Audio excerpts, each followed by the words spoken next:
एक second. Yes,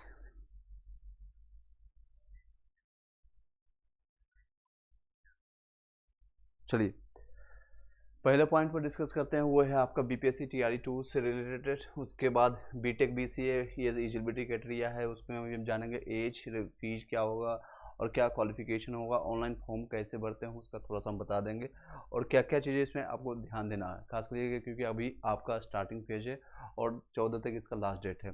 फिर आपका सेकेंड मेरिट लिस्ट कब तक आने की संभावना है, उसका ब्रेकिंग न्यूज़, क्योंकि अभी आज के भी डेट में देख सकते हैं प्रेस कॉन्फ्रेंस अतुल प्रसाद जी का बीपीएससी चेयरमैन का आया, उसमें उन्होंने साफ शब्दों में कहा इसमें थोड़ा टाइम लगेगा, वेट करना पड़ेगा, आप लोग को इंतजार करना पड़ेगा। कई लोग बोल रहे थे दीपावली या छठ से पहले आ जाएगी, तो इसमें बहुत ज़्यादा टाइम लगेगा क्योंकि उनका अब फोकस इससे हट करके इस पर चला गया है, और असिस्टेंट इंजीनियर और कई ऐसे बीपीएससी के जो कि कई एग्जामिनेशन कंडक्ट करवाते हैं तो उस पर चला गया, तो ये बहुत ज़्यादा पीछे चली गई है। इसके लिए आपको लगातार आपको नहीं मांग रखना पड़ेगा जिससे आपका तेज़ी से हो सके। एक महीना आप बचा हुआ ऑलमोस्ट आज के डेट में देखेंगे 6 से लेकर के काफ़ी, और नेक्स्ट 7 से लेकर के आपका 10 से 11 और 12 यानी 7 दिसंबर से लेकर के 10 दिसंबर तक होगी संभावना है इसका, ये संभावित है, मे भी इसको चेंजेस हो सकता है, तो हम मान के चलेंगे एक ही महीना मेरे पास है। एक महीना हम किस तरह से अच्छे से हम तैयारी करें उसके रिगार्डिंग हम बातें करेंगे। चलिए चलते हैं सीधे अपने टॉपिक्स पर। सबसे पहले हम देखेंगे बीपीएससी साइट पर, क्योंकि यही सारा कुछ हमें इन्फॉर्मेशन देगा और यहाँ से हमको सब कुछ पता चलेगा। चलिए चलते हैं। देख सकते हैं एक अभी अपडेट अभी आया 6 तारीख में, जो भी एलिगेशन आया टीआरई से संबंधित जितने भी अप्लीकेंट है और लगा रहे हैं उनका नोटिफिकेशन आया, उनके साथ बैन या फिर जो भी करने के लिए इस तरह के नोटिफिकेशन लगातार ही अभी वो शिकंजा कसने की कोशिश कर रहे हैं अपने जितने भी लोग पढ़े। सर हाई स्कूल और इंटरमीडिएट में मार्कशीट में नेम में आगे केएम है लगा हुआ है और आधार कार्ड में भी किसी मार्कशीट में नहीं लगा हुआ है, तो फॉर्म भरते समय में केएम लगाएं। देखिए आपका जो 10th का सर्टिफिकेट में है वही लगाइएगा, आपको कोई छेड़खानी नहीं करना है। इस तरह से ये देख सकते हैं आधार कार्ड तो आप चेंज करा सकते हैं, लेकिन 10th का सर्टिफिकेट से ही कनेक्टेड होता है आपका 12th का सर्टिफिकेट, फिर आपका ग्रेजुएशन, फिर आपका जितने भी सर्टिफिकेट है, जितने भी मेन आपका 10th होता है, तो उसी से रिलेटेड आप बनवाइएगा, आधार आपका चेंज हो सकता है। चलिए ये देख सकते हैं ये सोशल मीडिया के आधार पर यूट्यूब पर जो लोग अपना बयान दिए 4 लोग को रेस्ट्रिक्टेड किया है, ऐसे नाम और रोल नंबर के साथ क्या क्या है उनका ये जान सकते हैं। चलिए मेन मुद्दे पर चलते हैं अपने। ये है आपका एप्लीकेशन एडवर्टाइजिंग। अगर आपको 6 to 8 के लिए ज़्यादा लोग क्वेरी कर रहे हैं, इसको हम इस तरह से देख सकते हैं, और ये इसमें एलिजिबिलिटी क्राइटेरिया और कहाँ से कितनी वैकेंसी है, किस जिला में कितनी वैकेंसी, एक बार गो थ्रू करने की कोशिश करेंगे, और इसमें हम आपको एज्यूम कर सकते हैं कि कहाँ से आपको फॉर्म भरना चाहिए। तो ऑलरेडी इस पर मैंने डिस्कस किया था, उसको आप जाकर के देख सकते हैं, ये इसको आप पीडीएफ ऑलरेडी आप यहाँ से लेकर के देख सकते हैं। चलिए अब मेन हमें जाना है, वो आपको देखना है, वो है एप्लीकेशन फॉर्म कैसे भरना है। ऑलरेडी ये सारी चीज़ें आपको पता चल गया होगा, आइडिया लग गया होगा किस तरह से क्या करना है।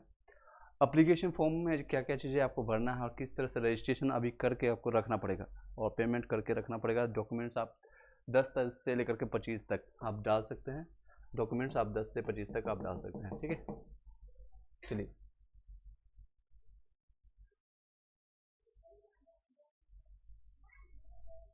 इस तरह से आपको जाना है, देखिएगा एप्लीकेशन इस तरह से डाउनलोड होने के बाद सर अब सेकेंड लिस्ट नहीं आएगा तभी इतना टाइम ले रहा है।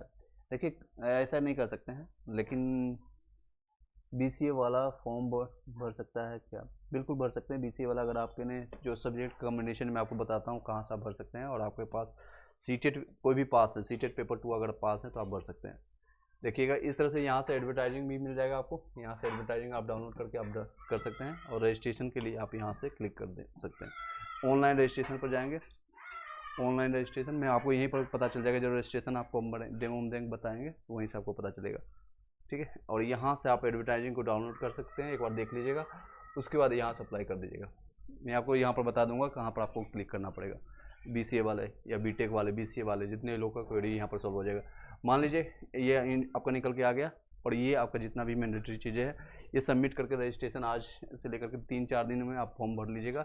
यहाँ पर मैं डेमो के रूप में एक अल्फ़ाबेटिकली मैं ले लेता हूँ, ये देख सकते हैं 27/6 है, ठीक है 27/6 है। मान लीजिए कोई ए है और उसने का बी मिडिल नेम है और सी उसका है लास्ट नेम है, फादर नेम है कोई डी है, मैं आपको ले लेता हूँ। उसके बाद उसका हस्बैंड का नाम एफ है और मदर नेम है इसका जी है, मैं एग्जांपल के तौर पर ले रहा हूँ। और इसमें आधार नंबर मैंडेटरी, अगर पैन कार्ड से भरेंगे तो इसमें 200 रुपये एक्स्ट्रा लगेगा और बायोमेट्रिक चार्ज लगेगा। तेजी से बता रहे हैं, उसको आप ध्यान से देखते जाइएगा। चलिए, इसलिए आधार नंबर मान लीजिए कि आपके पास आधार नंबर है और कई 100% लोगों के पास होगा, तो आधार नंबर यहाँ से फिल कर लीजिए। 1 2 3 4 5 6 7 8 9 टोटल 12 डिजिट का होगा और यहाँ से मैं डाल दिया हूँ और यहाँ से अपलोड कर लीजिएगा जो आपके सिस्टम से होगा। कोशिश कीजिएगा इस बार जो लास्ट टाइम लोगों ने गलती की, क्योंकि इस बार आपको संशोधन करने के लिए यानी एडिट करने के लिए ऑप्शन नहीं देंगे और बार बार जो ऑप्शन मिला था TRE1 में, ये आपकी संभावना कम है।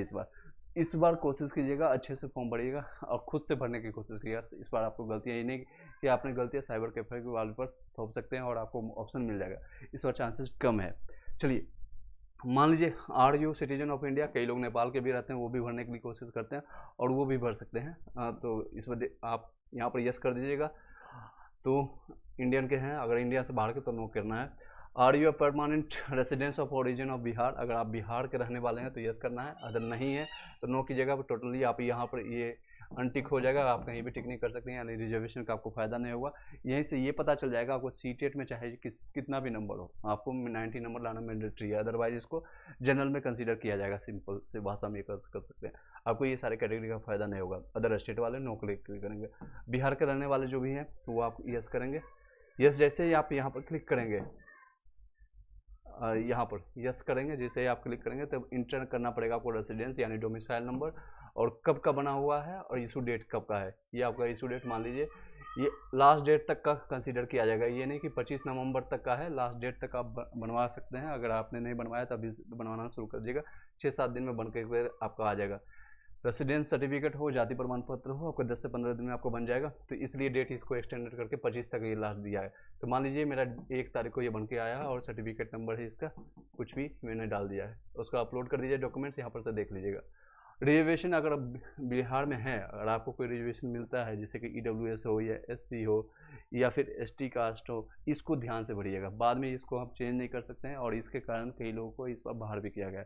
आप EBC से हैं तो EBC डालिएगा, BC है तो BC डालिएगा, ST है तो ST, SC है तो SC या EWS है EWS, ये सारे से अगर आपको उसके बाद किस, जैसे मान लीजिए EWS में है तो कई जितने भी जातियां हैं आपका आ जाएगा, SC से हैं तो आपके यहाँ पर जातियाँ ओपन हो जाएगी और ये जाति अपने वहाँ से ले लीजिएगा, यहाँ से आप सेलेक्ट कर लीजिएगा। ठीक है, चलिए मैं मान के चलता हूँ कोई भी, मैं एक अभी सेलेक्ट कर लेता हूँ फिलहाल के लिए, एग्जाम्पल के तौर पर मैं सेलेक्ट कर लिया। ठीक है, certificate number, inter caste certificate number, जो आपका सर्टिफिकेट नंबर मैंने डाला है वो है इस तरह से, और ये इशू डेट हुआ ये भी 2 तारीख का। और बिहार से सर्टिफिकेट वाइट कहाँ से ये हुआ, बिहार से या अदर से, ये कहाँ से आपने बनवाई। कई लोग होता है आर यू नॉट एलिजिबल, अगर बिहार से बाहर आपने बनवाया है, जैसे कई लोग सेंट्रल बोल रहे हैं सर मैंने सेंट्रल बनाया और दिल्ली से बनवा लिया कहीं और से, तो वो नहीं एलिजिबल माना जाएगा, आपको बिहार से ही बनवाना पड़ेगा और अंचल अधिकारी यानी RO से बनवाना पड़ेगा। यहाँ से सर्टिफिकेट अपलोड कर दिया, मैरिड है तो मैरिड, अगर नहीं है तो अनमैरिड, या कई लोग अदर्स में आते हैं तो ट्रांसजेंडर, तो वो अदर्स में भी डाल सकते हैं। अनमैरिड है, जेंडर मेल फीमेल या थर्ड जेंडर, मेल डाल देता हूँ। तो are you son of daughter of freedom fighter, इसमें कई बेनिफिट मिलता है, अगर आपके पास सर्टिफिकेट है और फ्रीडम फाइटर के सन और डॉटर या फिर आपके ग्रैंड सन है या पोता पोती जो कहते हैं इसमें, तो आप जा सकते हैं। बेंचमार्क ऑफ डिसेबिलिटी अगर कोई है तो इसमें डाल सकते हैं, जनरली कभी बहुत कम लोग का होता है। इफ़ यस तो किस तरह के हैं, विजुअल हैं, हेयरिंग है या ऑर्थोपेडिकली है, मेंटली है, मल्टीपल है डिजिट, तो इसमें आप डाल सकते हैं। डू यू वांट टू पे कंसेशनल फी, जिसके आपको मतलब बिहार के वासी हैं और ये सभी लोग को कंसेशन मिलता है, यानी 750 रुपीज़ की जगह आपको 200 रुपये पेमेंट करना है, अगर है तो यस करना है, अदरवाइज आपको नो करना है। ठीक है, चलिए जैसे इस कैटेगरी के अलावा और जो भी कैटेगरी आप चूज करेंगे तो इसमें ऑप्शन ही नहीं आएगा, इसमें नो सेलेक्ट करना है। आर यू एक्स सर्विसमैन, तो नो, अगर है तो यस कर दीजिएगा। पंचायती राज और नगर निकाय में संस्था में संयुक्त रूप से कार्यरत शिक्षक हैं, अगर हैं तो डाल करके सारा डिटेल आपको फिल करना पड़ेगा, अगर नहीं है तो नो करना पड़ेगा। ठीक है, अब यहाँ से आपको शैक्षणिक योग्यता मेन पॉइंट अब यहाँ से आपको दिखेगा और इसको ध्यान से देखना पड़ेगा और इसको बार बार आपको देख करके फॉर्म इसी तरह से भरिएगा। जैसे कि ये 6 to 8 के लिए आप ध्यान से देखिएगा, यहाँ पर मैं रेड मार्क्स आपको मार्कर यूज करके बता रहा हूँ। प्रशासनिक शैक्षणिक योग्यता के लिए अनुसार निम्न में से कौन सी एक चूज करना है। बीएड और BEd BLEd ये 2 साल वाला होता है, ये 4 साल के लिए होता है, और BLEd ये भी बीएड और बीएससी एंड पीपीडी एंड प्रारंभिक शिक्षा में 2 वर्षीय डिप्लोमा, ये डीएलएड वाला बीटीसी वाले भी इसमें एलिजिबल है। तो इसमें आपको चाहे संबंधित विषय के संबंधित विषय में कोई भी हो, इसका कोई भी नाम दिया होगा, विज्ञप्ति में देखेंगे तो कोई भी नाम, तो ये सेलेक्ट करना है। और केवल कंप्यूटर साइंस, कई लोग भी हैं जो मेरे से कनेक्टेड हैं और पूछ रहे थे सर कंप्यूटर साइंस से हैं हम और मैंने बीटेक किया है, बीई किया है कंप्यूटर साइंस से, तो उन लोगों के लिए ये सेलेक्ट करके आप आगे बढ़ सकते हैं। उसमें आप 11 से 12 के लिए जा सकते हैं। अभ्यर्थी जो प्रशासनिक योग्यता है अथवा बीएड आदि धारक नहीं है, इसमें बीएड की कोई जरूरत नहीं है, इसमें बीएड की कोई आवश्यकता नहीं है, ठीक है। तो इसमें आपको सेलेक्ट यही करना है, केवल जो कंप्यूटर साइंस वाले हैं। चलिए, केवल संगीत वाले जो हैं, इसमें आपको संगीत विषय के लिए अभ्यर्थियों के लिए प्रशासनिक योग्यता है, इसमें बीएड आदि धारक नहीं होना चाहिए। 11 से 12 के लिए संगीत ललित कला में 9 से 10 में दे सकते हैं और विशेष अध्यापक के लिए यहाँ पर भी कुछ वैकेंसियाँ हैं, वो आप जाकर के देख सकते हैं। नेक्स्ट पॉइंटर पर डिस्कस करते हैं, वो है आपको अगर आपके द्वारा पात्रता उत्तीर्ण, मैं आपको यहाँ पर एक सेलेक्ट कर देता हूँ, फिलहाल के लिए ये है। और उसके बाद आपके द्वारा उत्तीर्ण पात्रता या दस्ता 2012 से पूर्व कोई भी है तो अगर डाल सकते हैं पात्रता दस्ता है, अदरवाइज इसको एज इट इज छोड़ दीजिए, इसमें कुछ भी करने की जरूरत नहीं है। अगर इसमें क्लिक करेंगे तो आपको please select the state 1 CTET paper 1 या बीटेट पेपर 1 और बीटेट 1 और 2, आपको ये सारे 1 की जगह, हालांकि इसमें देना नहीं चाहिए, सीटेट पेपर 1 की जरूरत ही नहीं क्योंकि पीआरटी 1 का, लेकिन इससे ये संभावना निकल के आ रही है कि सीटेट पेपर 1 यानी कि आपका मांगा जा रहा है। सीटेट पेपर 2 जो लास्ट में जो था, सिंपल से कर सकते हैं, जो आपका एप्लीकेशन दिया गया था उसी को एडिट करके यहाँ पर डाल दिया गया, पेपर 2 और पेपर बीटेट पेपर 2 के लिए, जो कि माध्यमिक के लिए, ठीक है, 6 to 8 के लिए। इसमें आपको क्या है, पेपर सीटेट पेपर 2 यहाँ पर क्लिक करना पड़ेगा आपको, सेलेक्ट ओपन देख के लिए, ठीक है। तो इसमें कौन सा होगा आपका, जैसे किस के लिए जा रहे हैं, अगर कोई 9 से 10 वाले कई लोग हैं जो 4 साल के एज रिलैक्सेशन वाले हैं, तो इसमें आपको क्लिक करना है। अगर आपके पास एलिजिबिलिटी है तो डालिएगा, अदरवाइज आपको इसको छोड़ दीजिएगा। 9 से 10 में बहुत कम लोग होंगे तो इसको एज इट इज छोड़ दीजिएगा, कोई भी इसमें सेलेक्ट करने की जरूरत नहीं है। 11 से 12 में आप हैं, अगर स्टेट पेपर 2 पास हैं तो आपको भरना है, अदरवाइज इसको छोड़ दीजिए। उसके बाद CTET, enter the CTET paper 2, अगर इसमें सर्टिफिकेट नंबर, कई लोग का भी इसमें कन्फ्यूजन है और इसमें अभी आपको दूर हो जाएगा। सर्टिफिकेट नंबर, आप सीटेट जहाँ डिजी लॉकर से डाउनलोड किए होंगे उसमें सर्टिफिकेट नंबर नहीं दिया हुआ, तो इसमें आपको NA फिल कर देना है, नॉट अवेलेबल आपको फिल करना है। लास्ट टाइम भी यही फिल किया गया था। आपका इशू डेट वहाँ पर लिखा रहेगा कि दिसंबर आपका कितने डेट को आया है, आपका किस डेट को अपलोड। उसके बाद इसको PDF फॉर्मेट में 100 KB से कम, 100 KB में कब, ऑलमोस्ट मान के चलिएगा आप 90 से 95 KB के बीच में रखने की कोशिश कीजिएगा, अदरवाइज फिर से वो विजिबल नहीं होगा उसका। में अगर मोहर स्टाम्प या कुछ भी सिग्नेचर है, डिजिटल सिग्नेचर है, जो कि जाति प्रमाण पत्र, रेलवे से OBC या जाति, ये सारे डोमिसाइल में नहीं दिखती है, तो उसमें कोशिश कीजिएगा इस बीच में रहने के लिए, 90 से 98 या 99 KB तक में, इसके बीच में रखने की कोशिश कीजिएगा। इससे जैसे 75 से KB से कम कीजिएगा तो सारी चीज़ें अनविजिबल हो जाएगा, बाद में आपको डॉक्यूमेंट्स में दिक्कत हो सकती है। चलिए, यहाँ अपलोड कर लीजिएगा। और आप में से किस विद्यालय की अधिकता यानी अर्हता रखते हैं, किसी शिक्षा विभाग से संबंधित है, कल्याण शिक्षा विभाग से, ये सारे आपको नहीं भरना है कुछ भी।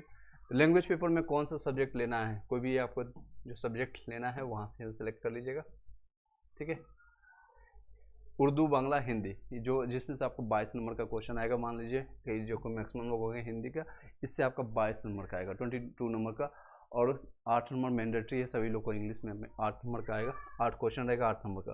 उसके बाद डेट ऑफ बर्थ भर लीजिए, आपके पास जो भी है डेट ऑफ बर्थ, मान लीजिए 1/11 सेलेक्ट मंथ कर लीजिए, कोई भी आप यहाँ से। चलिए, इसके बाद नॉर्मल से चीज़ें हैं, इसमें मैं आपको बता देता हूँ। इसके बाद ये सबमिट करने के बाद यहाँ पर आप सारे कुछ भरने के बाद, ये सबसे ज़्यादा लास्ट में जो है वो उसको आप अच्छे से भरिएगा, ये वाली चीज़ें, ईमेल आईडी, क्योंकि सारा कुछ आपको जो है आईडी, पासवर्ड और जो यहाँ पर आपको भेजा जाएगा आपके ईमेल आईडी पर, और इसको कंफर्म करना है दोबारा से, और मोबाइल नंबर, और इसको भी कंफर्म करना है। OTP आपका आएगा, यहाँ से भी OTP वेरीफाई करना है, कैप्चा भरने के बाद इसको यहाँ से सबमिट कर देना है। ये नॉर्मल चीज़ें कर करके अभी आप 10 से पहले या 11 से पहले, मैक्सिमम आपका लास्ट डेट है 14 तारीख, 14/11/2023, इससे पहले करना है, अदरवाइज आपको 17 तारीख तो एक्सटेंडेड करके 17 तारीख को विलम्ब शुल्क के साथ, विलम्ब शुल्क कितना होगा तो लगभग 750 है, तो उसका डबल कर दिया जाता है सीधे से। लास्ट टाइम भी यही हुआ था, लगभग इतना आपको देना पड़ेगा। तो उससे अच्छा है कि आप इससे पहले रजिस्ट्रेशन करके आप रख लीजिए, कम से कम आप 12 या 11 को रख लीजिए, बाद में आपको साइबर या साइट स्लो ना चले या कोई दिक्कत हो तो इससे प्रॉब्लम ना हो। चलिए ये पॉइंट्स मैंने कवर कर दिया। नेक्स्ट पॉइंट पर चलते हैं। BCA वाला फॉर्म भर सकता है, मैंने बता दीजिए BCA वाले जितने भी लोग हैं यहाँ से आप फॉर्म भर सकते हैं, जितने भी लोग। इसके में सर्टिफिकेट आपको मैं बता देता हूँ BCA वाला कहाँ से भर सकते हैं। एडवर्टाइजिंग देख लीजिए। चलिए BCA वाले भी फॉर्म भर सकते हैं, उसमें कोई दिक्कत नहीं है, बस आपने सीटेड पेपर 2 पास होना चाहिए। और सेकेंड चीज़ है आपका मैंडेटरी है, वो है आपका, चलिए जितने लोग ज्वाइन किए हुए हैं सभी लोग एक बार लाइक कर दीजिएगा फटाफट।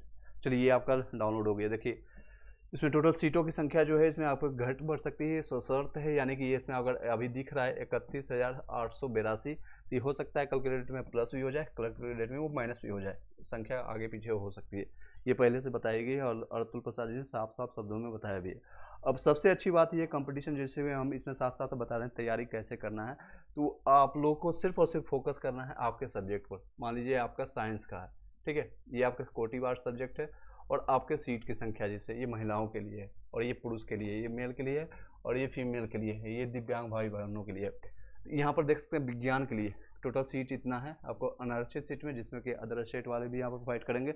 और ये है आपका EWS के लिए, और ये है BC के लिए, BC2 के लिए, आपका अनुसूचित जाति के लिए, और ST के लिए, SC और ST के लिए, और ये है पिछड़े वर्ग के लिए महिलाओं के लिए RF, ठीक है। और ये आपका टोटल है, ये सारी चीज़ें फीमेल के लिए इधर से निकल के।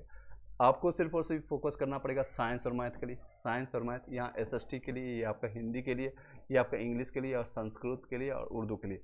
और आपको सिर्फ ये ध्यान देना है कि अगर मैं अनारक्षित सीट में आता हूँ तो ये सीट पर कितना आपको कैप्चर कर सकें, और कहाँ पर ज़्यादा सीटें हैं, किस जिला में ज़्यादा है, उस अनुसार आपको डिस्ट्रिक्ट और प्रायोरिटी आपको भरना पड़ेगा, और पेमेंट के बाद वो भरना पड़ेगा, और आपके डॉक्यूमेंट्स अपलोड करने के बाद। ये सारी चीज़ें आप अपने ध्यान से भरिएगा अच्छे से, और साथ ही साथ ध्यान देना है कि आप 1 महीने में करना कैसे, उस पर चर्चा करते हैं।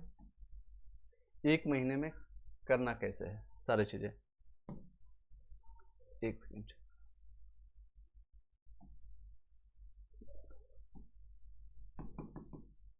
एक सेकेंड,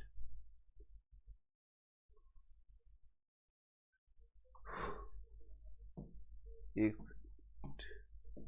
BCA वाले का और BTech वाले का मैं आपको बता देता हूँ। यहाँ पर जो शैक्षणिक योग्यता है उसका मैं रह गया था। देखिए माध्यमिक से जितने भी लोग हैं सीटेड पेपर 2 पास मैंडेटरी है, अगर आपका पास नहीं है सीटेड पेपर तो आप भर नहीं सकते हैं। और ये है आपका शैक्षणिक योग्यता, शैक्षणिक योग्यता 9 से 10th के लिए, और ये है 6 to 8 के लिए, 6 to 8 के लिए, ये देख सकते हैं। और इसमें स्टिल कई लोग का भी कन्फ्यूजन बना रहेगा, ये देख सकते हैं। ये आपका शैक्षणिक योग्यता है 6 to 8 के लिए सभी लोग के लिए। एक सेकेंड चल रहे हो,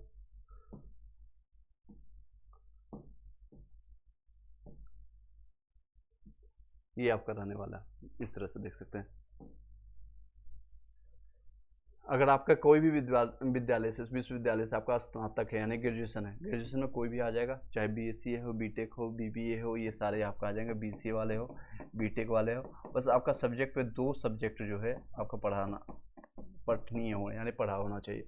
प्रारंभिक विद्यालय से आपका कम से कम 50% अंकों के साथ स्नातक का BEd होना चाहिए, 45% अंकों के साथ स्नातक एवं 1 वर्षीय BEd वाले संबंधित जितने भी लोग हैं उसके भी अलाउ किया जा रहा है। और संबंधित 50% नियुक्त अंकों के साथ समकक्ष 4 वर्षीय प्रारंभिक यानी जो 12th के बाद आपका आता है, और 4 वर्ष के आपका डिप्लोमा किया हुआ है, डिग्री किया हुआ है, उसके बाद BLEd किया हुआ है, तो उसको भी अलाउ किया गया है, और इसमें आपका डिग्री है। और जितने भी 2 वर्षीय डिप्लोमा के साथ में, अब ग्रेजुएशन में जितने भी लोग हैं, और सब्जेक्ट का कम्बिनेशन इस तरह से बनेगा, देख सकते हैं। सामाजिक विज्ञान हो गया, और गणित के लिए ये देखिए सब्जेक्ट, ये पॉइंट्स है, इसको स्क्रीनशॉट ले लीजिएगा, बहुत ज़्यादा हेल्पफुल रहेगा। 4th नंबर में देखिएगा जो जिनका कॉमर्स है या फिर BCA वाले हैं, जितने भी लोग हैं, अगर आपके विद्यालय में स्नातक के स्तर में इतिहास हो, भूगोल हो, राजनीति शास्त्र हो, दर्शन शास्त्र हो, अर्थशास्त्र, वाणिज्य या मनोविज्ञान, समाजशास्त्र और गृह विज्ञान में से कोई दो विषय, कोई भी दो विषय, यानी कि कोई भी दो विषय यहाँ पर आपको पढ़ा हो स्नातक स्तर पर। जैसे कि कई लोग का होता है कि उसने मनोविज्ञान पढ़ा है या फिर समाजशास्त्र पढ़ा है, सोशोलॉजी पढ़ा है, उसके बाद आपको फिर इसमें कोई भी सब्जेक्ट आपका हिस्ट्री पढ़ा हुआ है या फिर इसमें आपको भूगोल पढ़ा हुआ है, तो भी आप एलिजिबल रहेंगे। इसमें आपका गणित वाले, भौतिकी वाले और रसायन में आपका विज्ञान, जीव विज्ञान में कोई दो विषय पढ़ा हुआ। ज़्यादातर बीटेक बीबीए वाले जिसे M1 पढ़ते हैं, M2 पढ़ते हैं, M3 पढ़ते हैं, मैथ्स 1, मैथ 2, मैथ 3 इस तरह से आपके पढ़ते हैं। तो मैथ आपके 3-4 सेमेस्टर तक आप पढ़ते हैं और साथ ही साथ फिजिक्स भी पढ़ते हैं। फिजिक्स भी पढ़ते हैं, कई लोग EVM पढ़ते हैं, इलेक्ट्रॉनिक करके आता है। उसके बाद फिर आपका केमिस्ट्री भी रहता है उसमें सब्जेक्ट, केमिस्ट्री भी फर्स्ट ईयर में आप पढ़ते हैं, रसायन।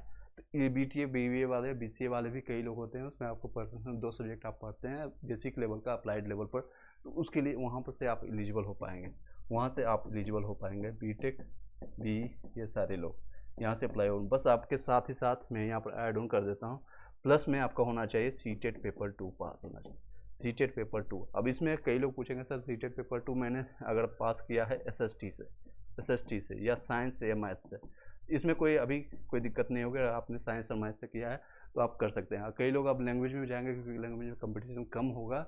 अगर आपने ऑनर्स पेपर हिंदी या इंग्लिश या कोई भी आपका जो लैंग्वेज है उससे आपने 3 साल तक अगर आपने पढ़ाई किया है, 2 साल कोई पेपर पढ़ा है, तो आप एलिजिबल होंगे, उससे जाकर के आप फॉर्म भर सकते हैं।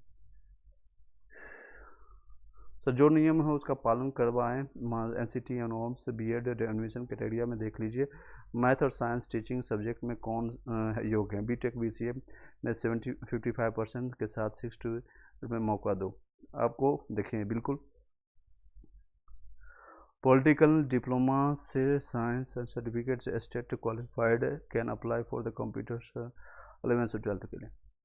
पॉलिटेक्निकल वाले देखिए डिप्लोमा में आते हैं, और ये डिप्लोमा वाले नो डाउट आप 11th से 12th में नहीं जा सकते हैं, उसके लिए PG मैंडेटरी है, PG यानी पोस्ट ग्रेजुएशन। तो इसमें आप पॉलिटिकल वाले नहीं जा सकते, वो डिप्लोमा लेवल का होता है। ठीक है, चलिए नेक्स्ट 9th से 10th में आप देख लीजिएगा। इसमें आपका जो सब्जेक्ट है आपको उसी के अनुसार आपका मिनिमम क्राइटेरिया आपको ग्रेजुएशन के साथ, ग्रेजुएशन में कोई भी सब्जेक्ट हो सकता है, आपका ग्रेजुएशन में कुछ भी हो सकता है, उसके हिसाब से आपका जो भी सब्जेक्ट आपने पढ़ा है। जैसे कई लोगों ने ग्रेजुएशन किया है फिजिक्स से, फिजिक्स ऑनर्स से, और उसी में आपका स्टेट पेपर पास है, स्टेट पेपर 1 पास है, तो आप एलिजिबल हो पाएंगे। अगर आपने PG किया है और प्लस स्टेट पेपर 2 आपने पास किया है उसी सब्जेक्ट में, मान लीजिए किसी का मैथ है, मैथ्स में उसने PG किया है और मैथ्स में स्टेट पेपर 2 पास है, तो उनको कोई दिक्कत नहीं होगी, उसमें सब्जेक्ट कॉम्बिनेशन में ज़्यादा दिक्कत नहीं होगी।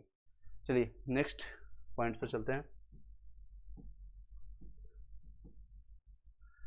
गणित, विज्ञान, इस तरह से आप अपने सब्जेक्ट का देख सकते हैं, और ये आपका सिलेबस रहेगा, ये सारे आपके सिलेबस रहने वाले हैं। अध्यापक के लिए हेतु सम्मिलित निम्नलिखित विषय होना चाहिए, और ये इस तरह से आपको पढ़ना है। सब्जेक्ट जितने भी, कई लोग जो है बता रहे हैं कि सब्जेक्ट का अब कंप्रेस किया गया है, यानी आपके सिलेबस को थोड़ा सा कंप्रेस किया गया है। यहाँ पर ये लास्ट में आपको दिखा देते हैं, ये देख सकते हैं। ये आपका एग्जाम पैटर्न इस तरह से रहने वाला है। एग्जाम पैटर्न किस तरह से रहने वाला है तो आप देख सकते हैं, एक सेकेंड,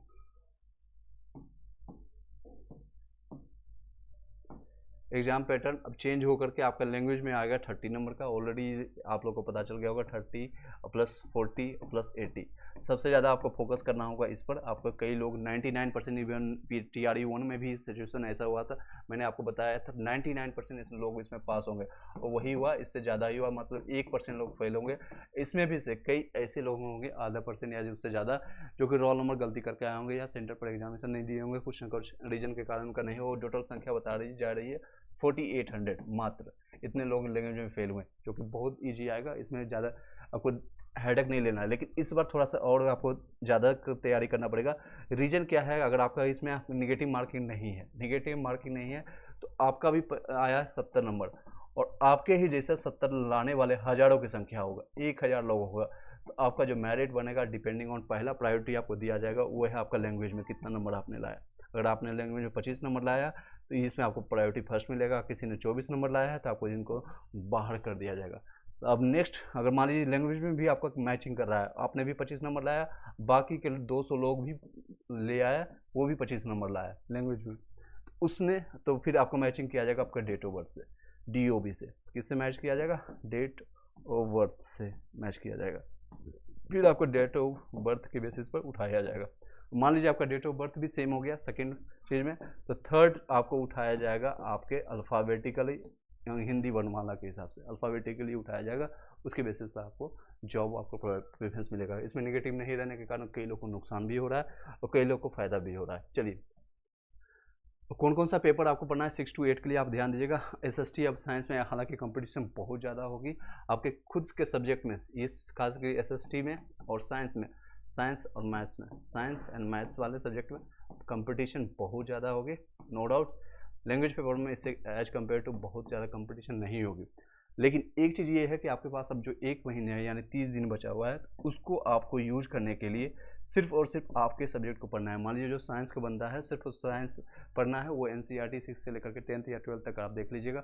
10 तक देख लीजिए, वो बहुत ज़्यादा होता है, इससे ज़्यादा आपको देखने की जरूरत नहीं है। 6 से लेकर के 10 तक आप देख लीजिए, उसको भी कंप्रेस करके आप देखने की कोशिश कीजिएगा। ऑलरेडी आपके पास नोट्स बना होगा तो ठीक है, अदरवाइज आप किसी से नोट्स लेकर के SCERT या NCERT का नोट्स लेकर के आप उसको पढ़ सकते हैं।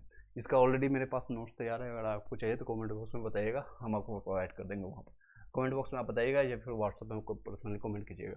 चलिए नेक्स्ट है, इसमें देखते हैं 3 भाग होंगे। ऑलरेडी मैंने आपको बता दिया 3 भाग कौन कौन सा है। 150 मिनट में 150 क्वेश्चन करना है। पहला भाग हिंदी और इंग्लिश का रहेगा और दूसरा भाग पर आपका 40 नंबर जो कि सभी लोग का सेम रहेगा। अगर आपने साइंस कवर किया और मैथ कवर किया, ये सेम चीज़ें आपको इस 40 भाग में भी कवर हो जाएगा। ये 40 जो सेकंड पेपर में आएगा 40 नंबर का, इसमें जैसे 10 से 20 नंबर आप कवर कर लेंगे। करंट अफेयर्स रहेगा, कुछ GK रहेगा, और तो वो ऑलरेडी आप कवर कर लेंगे। मान लीजिए 80 नंबर यहाँ से लाने का है, 80 नंबर हो सकता है आपका 40 में से ये 20 नंबर कवर कर दिए, तो टोटल 80 में से और 40 टोटल 100 नंबर का आपका सिलेबस कवर हो गया।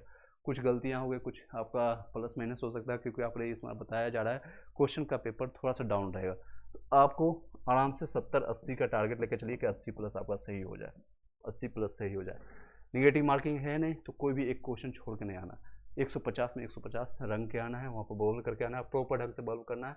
उसके लिए एक अलग पेन आता है 10 रुपये के आसपास, वो सिंपल बॉल पेपर से अलग रहेगा और उसको अच्छे से बबल करना है। इस तरह से अच्छे से बबल करना है कि बीच में अच्छे से डार्क करना है। और बीच में अगर डार्क नहीं करेंगे तो मे भी आपको बाहर जो वो, क्योंकि कार्बन कॉपी होता है एक तरह से अंधा प्रिंटर जो होता है, जो स्कैनर करता है जिससे आपका कॉपी चेक होता है आंसर शीट, उसको कहता है अंधा प्रिंटर। तो वो सिर्फ और सिर्फ इस डार्क को देखता है, इससे मतलब नहीं है कि डार्क क्या हुआ। कई लोग इसी में गलती करते हैं, रोल नंबर जो 6 डिजिट का आता है वही आगे पीछे कर देते हैं और ऊपर नीचे रंग देते हैं। तो उसका भी एक तरीका मैं आपको बता देता हूँ इसी वीडियो में, तो उसको किस तरह से करना है। मान लीजिए आपका रोल नंबर है 1 2 3 4 5 6 इस तरह से है, तो आपको जाते ही सबसे पहले जो मिलेगा तो हड़बड़ाना नहीं है, 1 2 3 4 5 6 ये आपका रोल नंबर है। तो किस तरह से बबल करना है, ये आपका बबल करने के लिए आपको इस तरह से एक सीट मिलेगा यहाँ पर, और यहाँ पर जाते ही सबसे पहले क्या करना है, ब्लैक पेन से, मैं आपको यहाँ पर ब्लैक पेन ही यूज़ कर रहा हूँ, ब्लैक पेन से पहले इसे टिक कर देना है 1 2 3 4 5 6, पहले टिक मार करके छोड़ देना है। उसके बाद कोई और जो मोटा पेन रहेगा उसको आप ले लीजिएगा, बॉल पेन नहीं रहेगा, जेल पेन यूज नहीं करना है, फिर उसको लेकर के यहाँ पर अच्छे से बबल कर देना है। ठीक है, इस तरह से अच्छे से बबल करना है। पहले से आप टिक मार कर दीजिएगा और एक बार मिला लीजिएगा, हाँ सही जगह हम टिक किए हैं। उसके बाद इस तरह से अच्छे से गोला मार देना है। ठीक है, गोला मार देना है अच्छे से, फाड़ना नहीं है। अगर आपके कोई दिक्कत हो गई या फिर मिसप्रिंट हो गया तो आप क्या कर सकते हैं, वो है आप छोटा सा, या फिर कई लोग का नाखून, गर्ल्स का नाखून बड़ा होता है तो उसका यूज करके, या फिर आपके पास ब्लेड होगा तो उसको हल्का से कट के, पूरी तरह से फाड़ना नहीं, हल्के से कट करके और दोबारा जो है दूसरे नंबर पर जो है जहाँ पर अच्छा है, जहाँ पर आपका रोल नंबर सही है उसको सही कर लेना। उससे भी कई बार वो अंधा जो प्रिंटर होता है वो सही कर लेगा। इसी तरह से आपको रोल नंबर भी भरना है, साथ ही साथ टोटल आंसर की है आपको 150 क्वेश्चन का 150 बाद में आप देख लीजिएगा कोई भी क्वेश्चन नहीं आया सही। कई लोग दिक्कत क्या करते हैं, आपका जो आंसर की आने से पहले, जैसे क्वेश्चन आने के बाद कई लोग गलतियां करते हैं कि आपने बनाया 10 टोटल बना लिया, लास्ट में जाकर बबल करना शुरू करते हैं। तो उस तरह की गलतियां नहीं करना है आपको। करना क्या है, पहले पेज में जितने भी आपका क्वेश्चन 5 से या 6 क्वेश्चन ही होता है इसमें, तो 5 से 6 क्वेश्चन बन गया, उसी समय उसको बबल कर लीजिए। 6 क्वेश्चन में मान लीजिए आपका या 5 क्वेश्चन में आपका 2-3 बन गया तो 3 बबल कर लीजिए, बाकी 2 छोड़ दीजिए, या नहीं बनाना है, या फिर अगर बनाने लगता है कि बन जाएगा नेक्स्ट राउंड में तो उसको टिक कर देना है, अगर नहीं बनेगा तो उसको कट करके आगे बढ़ते चले जाना। इसी तरह से हर पेज बाय पेज करते चलेंगे। 5-6 क्वेश्चन है, 6 क्वेश्चन में अगर 4 बनता है तो 4 बना लेना, बाकी 2 को 1 बनेगा या नहीं बनेगा, इस तरह से मार्क करके आगे बढ़ते चले जाना। चलिए एग्जाम उसमें भी करना है, उसके लिए बता दिए। नेक्स्ट टॉपिक पर हमको कर लेते हैं इसी वीडियो में, वो है आपका आने वाला second merit list. Second merit list से संबंधित कई चीज़ें हम आपको बता देता हूँ यहीं पर, और किस तरह से आपको करना है। सेकेंड मेरिट लिस्ट के लिए जितने लोग वेट कर रहे हैं, खास के लिए जिनका 2 नंबर या 4 नंबर से रह गया है, तो उन लोग को आपको सजेस्ट करूंगा कि आप वेट कीजिए। साथ ही साथ अगर आप एलिजिबल हैं 6 to 8 या 9 से 10th लेवल से 12th के लिए, तो प्रिपरेशन अच्छे से तैयार करना शुरू कर दीजिए। आपको टाइम नहीं देंगे, मोस्ट प्रोबेबिलिटी है, क्योंकि अभी रिसेंटली मैंने उनका प्रेस कॉन्फ्रेंस सुना है, तो उनका कहना है कि अगर ये ठंड ज़्यादा बढ़ती है तो इस तरह से अराजकता या फिर उपद्रवी जो होते हैं, या फिर जो धांधली करने वाले मुन्ना भाई लोग होते हैं, उसमें ज़्यादा यूज कर पाएंगे, क्योंकि उसमें स्वेटर पहन करके या फिर मफलर लगा करके टोपी पहन करके घुसने की कोशिश करेंगे, जो कि उनके भी शायद वो कैप्चर नहीं कर पाएंगे। इसलिए वो बता रहे हैं कि या तो दिसंबर में फर्स्ट वीक में वो ले लेंगे, यानी 7 से 10 तारीख तक। अगर ये नहीं हो पाती है तो फिर ये जनवरी होल्ड हो जाएगा, फिर आपका फरवरी लास्ट में जाकर के या फरवरी के बाद आपका एग्जामिनेशन होती है। ये कितनी संभावना है, ज़्यादातर लोग कोशिश करेंगे इसी बीच में आपको ले लेंगे। चलिए इस तरह से आपका रहने वाली है। अगर आपका सेकेंड मेरिट लिस्ट का अगर वेट कर रहे हैं, सेकेंड मेरिट लिस्ट के लिए ये अभी आपका निकल कर आ रहा है कि आपका ये सारे संभावना निकल कर आ रही है कि ड्यू टू आपका ये सारा फोकस चला गया है सेकेंड के बीपीएससी टीआरई, आपका टीआरई 2.0 पर तो सारा फोकस चला गया है, और कई एग्जामिनेशन है, असिस्टेंट इंजीनियर के एग्जामिनेशन और कई चीज़ें हैं जिस पर आपको फोकस बीपीएससी चेयरमैन का नहीं है, इसलिए ये सारी चीज़ें यहाँ पर चली गई है। मे बी आपका सेकेंड लिस्ट आपका अब इस महीने के बाद या दिसंबर में आए या जनवरी में आए, आपका अब लेट हो सकता है, या फिर अब ज़्यादा संभावना निकल के आ रही है। अगर वो सीटें वैकेंसी बनी रहती है तो इसी में आपका सेकेंड आपका जो है टीआरई 2 में उसमें ऐड ऑन कर दिया जाएगा, इनके पास वो अधिकार रहती है कि प्लस माइनस कर सकते हैं। मैंने आपको स्टार्टिंग में बताया, तो हो सकता है ये सारी वैकेंसी 9 से 10th 11 से 12th में पक्का है उसको ऐड ऑन किया जाएगा, लेकिन पीआरटी में कहाँ ऐड करेंगे या फिर उसको वैकेंसी डालेंगे, क्या करेंगे, उसमें संभावना कम है। या फिर 6 to 8 में भी ऐड ऑन कर देंगे तो उन लोगों को नुकसान होगा जो डीएलएड वाले हैं, तो काफ़ी नुकसान होगा।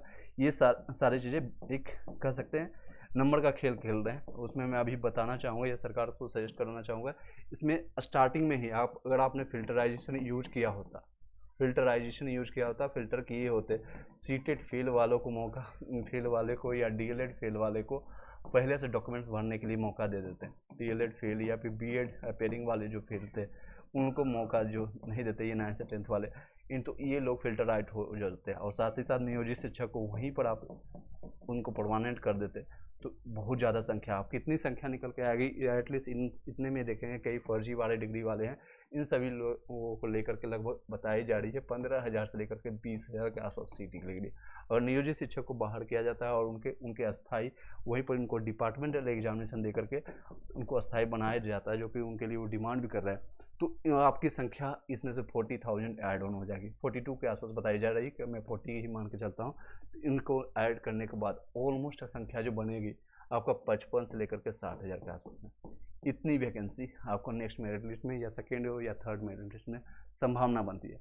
अब ये सारे चीज़ डिपेंड करता है बिहार शिक्षा विभाग यानी बिहार सरकार पर, क्योंकि बीपीएससी के चेयरमैन आपको उन्होंने अपना हाथ यानी पल्ला झाड़ दिया, आप कहाँ जितना भी चीज़ें, और वो डिमांड करते हैं कि हाँ मुझे इतने कैंडिडेट की ज़रूरत है, और जो कि यहाँ से वो फेल आउट हुए हैं, यहाँ से डीबी में फेल हुए हैं, डॉक्यूमेंट्स वेरिफिकेशन में कई लोग फेल हुए, सीटेड फेल वाले हुए, डीएलएड फेल वाले हुए, बीएड फेल वाले हुए, या फिर कई फर्जी वाले भी हुए, कई जो हैं मार्कशीट में फर्जी वाले भी हुए, वो लोग को फर्जी वाले भी हुए, उन लोगों को व्यवहार करके इतनी संख्या निकल के आ रही है।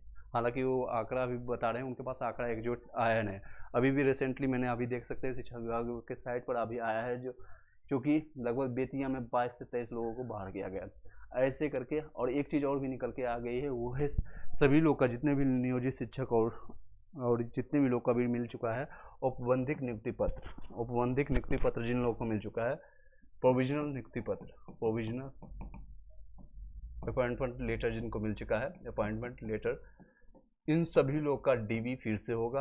और कहाँ पर होगा, इनके जहाँ भी वो जिस विद्यालय में जाएंगे, जिस स्कूल में जाएंगे, उनके ही प्रिंसिपल इनको डीबी करेंगे। अदरवाइज वो अगर नहीं कर पाते हैं और इनका कोई बाद में वो पकड़ाए जाते हैं 2 महीने 3 महीने के बाद, इन प्रिंसिपल पर काम किया जाएगा, प्रिंसिपल पर उनका अधिकार बनता है, इन प्रिंसिपल पर कार्रवाई होगी और मे भी इनका जॉब भी जा सकता है। तो इसलिए डीबी जो भी फर्जीवाड़े हैं, फिल्टराइजेशन का लेयर अब देखिए किस तरह से बढ़ गया। पहले तो इन्होंने आनंद फानंद में रिजल्ट दिया, एक चीज़ हुआ। अब दूसरी चीज़ें हुई, अब शिक्षा विभाग के कुछ लोगों को बाहर किया, शिक्षा विभाग है, बिहार शिक्षा विभाग कुछ लोगों को बाहर कर पाया, उन्होंने सिर्फ वाटर मार्क दिया, देखा। अब बिहार शिक्षा विभाग अब कुछ लोगों को बाहर कर रही है।